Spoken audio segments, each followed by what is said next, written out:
À Missak Manouchian, la patrie reconnaissante, ce soir, 18h30, le résistant communiste arménien va faire son entrée au Panthéon avec son épouse Mélinée. Ces 23 compagnons d'armes, ceux de l'affiche rouge, entreront aussi symboliquement au Panthéon, leur nom gravé sur une plaque.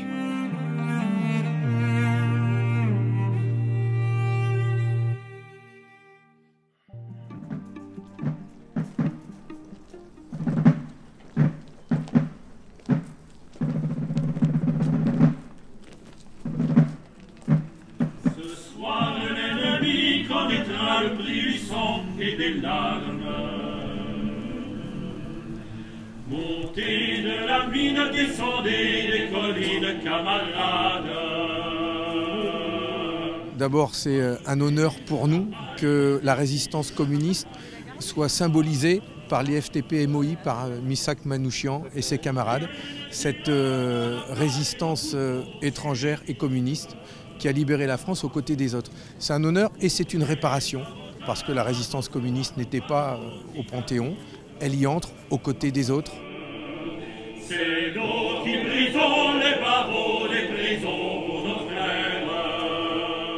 Leur combat, il montre que la France, c'est beaucoup plus large qu'une nationalité, c'est aussi des valeurs qui structurent notre identité. Ils se sont battus pour la France parce que la France, c'est les droits humains et les droits sociaux. Et c'est ça qu'il faut rappeler aujourd'hui parce que c'est cet héritage qui aujourd'hui est menacé et fragilisé. Et je suis là ce soir pour leur dire que la CGT, fidèle à leur combat, ne lâche rien. Ma chère Mélinée, ma petite orpheline bien-aimée, dans quelques heures, je ne serai plus de ce monde. On va être fusillés cet après-midi, à 15h. Ce cercueil, celui de Missak Manouchian ce soir, ce sont des milliers de femmes et d'hommes qui ont donné leur vie pour que nous puissions être là ce soir, leur rendre hommage, vivre libre. On pense à beaucoup de choses, on pense à notre engagement militant, on se demande ce qu'on aurait fait nous à son époque, on pense au chantier qu'on a encore devant nous et à tout ce qui reste à accomplir pour continuer le travail des Manouchians, le travail des résistants communistes, tout ce qu'on peut faire pour être à la hauteur, être digne de ceux qui sont morts pendant cette guerre. Même dans les pires moments, dans les moments de désespoir où on se met à douter du genre humain, il y a encore cette petite lueur d'espoir à laquelle il faut s'accrocher, parce que c'est ce que nous leur devons aussi.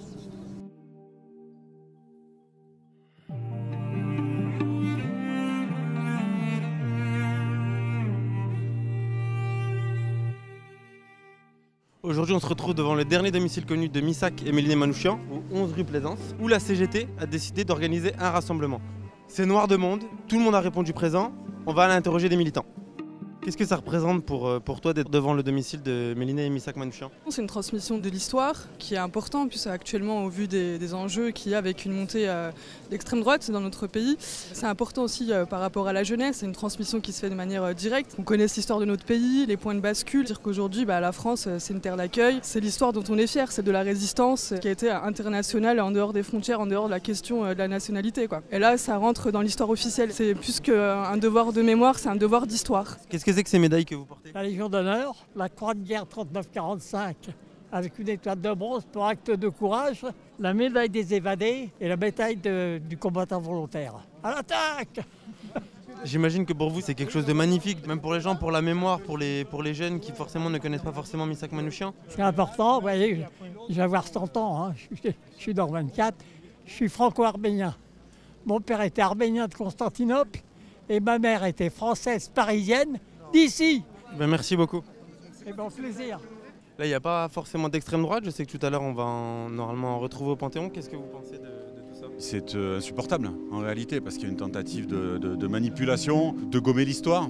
Quelque part, c'est effectivement une insulte pour ceux et celles auxquels on va rendre hommage aujourd'hui. On sait très bien où était l'extrême droite à l'époque, on sait très bien d'où elle vient. J'espère que le moment que nous vivons va au contraire permettre une clarification et la sortie de la confusion.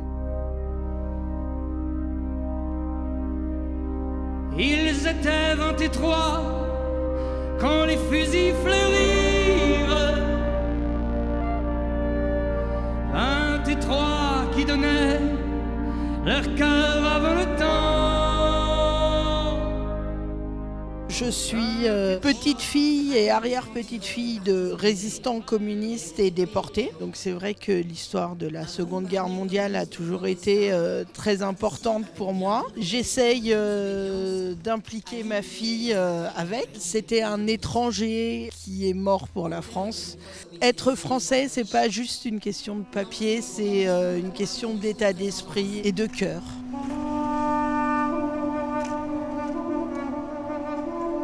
C'est la première fois qu'un communiste et qu'un étranger, et surtout un Arménien, entre au Panthéon. Je suis d'origine arménienne par mon grand-père, donc ça représente beaucoup par rapport à mon histoire, l'histoire de ma famille.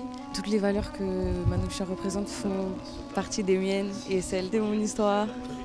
Donc c'est important pour moi de participer à ça.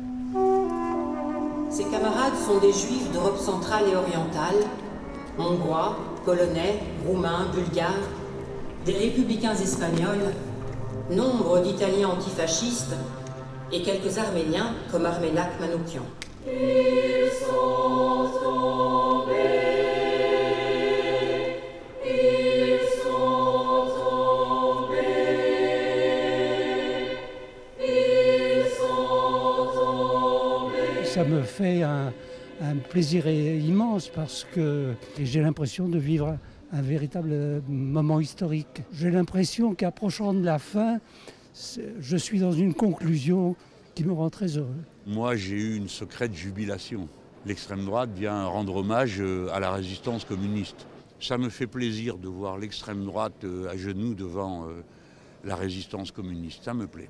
Et n'oublions pas que ma mère a toujours dit, quoique gaulliste, qu'elle avait combattu avec ses frères et sœurs d'armes communistes durant toute la période de la guerre. Je suis très heureux qu'elle soit en compagnie de Missak Manouchian, de Méliné Manouchian, de tous les résistants du groupe de l'Affiche Rouge. J'ai une lettre que m'a écrit mon père 3 heures avant de mourir. Il me dit « Je meurs pour ton bonheur et le bonheur de tous les enfants et le bonheur de toutes les mamans ». Ça explique déjà une partie de son combat. Elle a été écrite 3 heures avant de mourir. Et cette lettre, il la termine, il écrit « Vive la France, vive la liberté ».